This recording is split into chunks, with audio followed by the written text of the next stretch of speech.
Hey, yo, welcome back, IB Development Economics students, to this video lecture. Today, we're going over the barriers of trade for developing economies. So previously, we have talked about the benefits trade has on developing economies, and now I want to go over some of the barriers that trade has and that trade may negatively influence developing economies. So first of all, a country that overly relies on trade may also suffer major problems.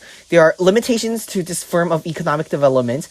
These barriers of economic development on trade are also classified as barriers to international development. Okay, so if on the test, perhaps on paper 1 or paper 2, you see some question talking about discuss barriers to international development, you could talk about the barriers of trade on economic developments. These are included under the broad umbrella of barriers to international development. So let's just jump right into it. So I have 4 major categories and some subcategories. So first one, many developing economies rely heavily on the exploitation and exports of natural resources.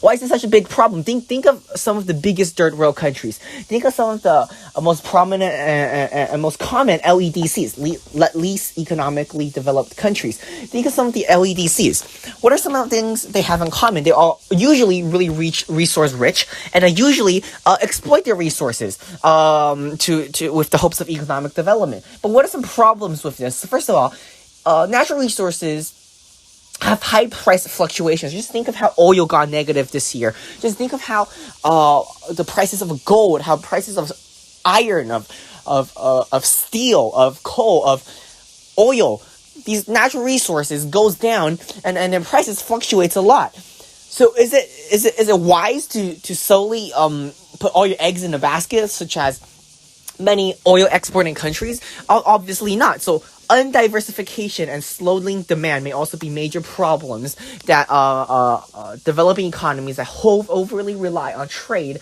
and specifically trade of a specific industry or a specific natural resource may have. Furthermore, it's important to take note that natural resources get depleted.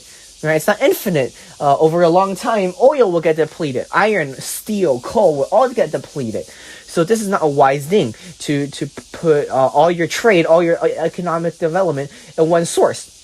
Furthermore, if depletion of resources occur, and then you lose your primary driving factor for natural resources, what happens?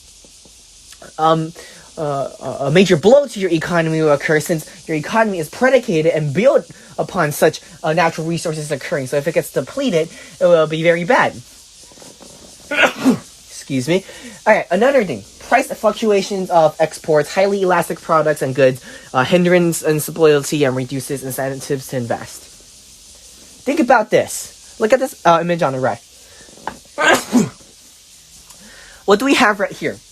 We have a highly inelastic market. Think of corn, okay, or rice, okay. Rice doesn't have many other substitutes. Of course, it has potatoes, it has wheat, it has barley, but rice doesn't have a lot of other substitutes.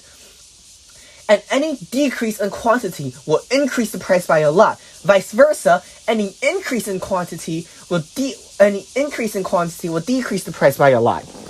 That means if this means the prices for exports are highly fluctuating, very unstable, and once as we all know, the stability is the cornerstone for any good economy. Think of any developing economy. Think of all the LEDCs. They usually do not have really stable economies. They usually have highly fluctuating economies. Now, if your country is really export driven, and your exports have high fluctuations in prices, what do you think would happen? That, of course, will lead to instability.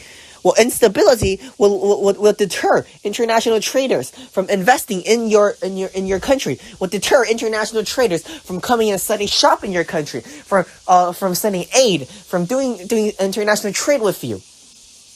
So that's very dangerous to have highly fluctuating economies such as this, such as inelastic products like this. It hinders stability, and it reduces the incentive to invest. So you really don't want to have highly fluctuating product prices, highly fluctuating manufactured prices, because it really hinders stability. Now, access to international markets. This is the big one. Think about this. What happens in trade? Remember, trade is bilateral. Trade does not just go one way; it goes both ways. And then when trade occurs, foreign goods also enter your market. So think about this: you are a developing economy, such as not Nicaragua. You're Nicaragua, and you just open your markets in trade to China. China is now flooding your markets with cheap manufactured goods. Now, what happens to your industry? First of all, your industry cannot compete with the Chinese manufactured goods because of the economies of scale. So your domestic producers may suffer because Chinese goods are so much cheaper. What else happens? Think about this. If you're a Mexican corn farmer, and then all of a sudden, the NAFTA, the North American Free Trade Agreement, comes, and American corn just starts flooding your market. Now, why is that a bad thing? Why is that such a bad thing? Because American corn is heavily subsidized by the government. The U.S. government subsidizes so much of the U.S. agriculture industry, including corn. Now, if you are a corn producer in Mexico, you're going to highly suffer from this new trade agreement. You're going to suffer from this trade, hindering your economic development. Now think about this. It's unfair for you to compete with corn producers in the USA that has heavy government subsidies.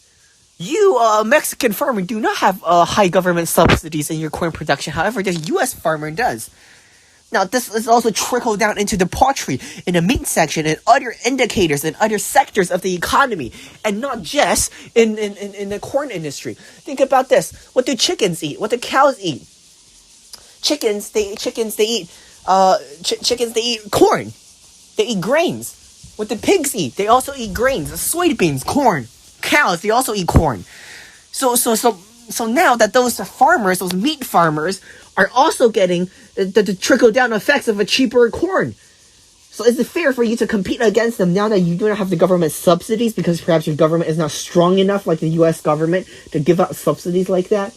Yes, of course it is. So your domestic producers, your domestic farmers, your domestic cow ranchers, and your domestic cattle ranchers, they're going to suffer. They're going to suffer by a lot because of international trade.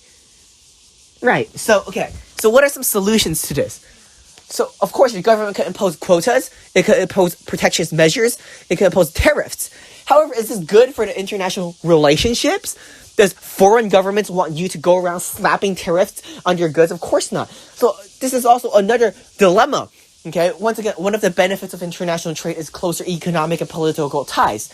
However, if you have tariffs, if you have protectionist policies, then of course, foreign governments are not going to be happy about that. Perhaps they'll have retaliation or revenge on your products by slapping on further tariffs. Now, lastly, we have our decline, a long-term negative terms of trade. However, we have discussed in previous videos in our section about international economics that terms of trade, long-term decline in terms of trade may not necessarily be bad, depending on the price elasticity of your net exports. Right. So here are some of the barriers of trade. Economic development. So trade may have a negative consequence on economic development. I do hope this video is helpful. And in the next one, we're going to be talking about the Prebisch-Singer hypothesis. It's a very interesting hypothesis. Also concerns barriers of economic development. So I do hope this video is helpful, and I hope to see you guys in the next one. Goodbye.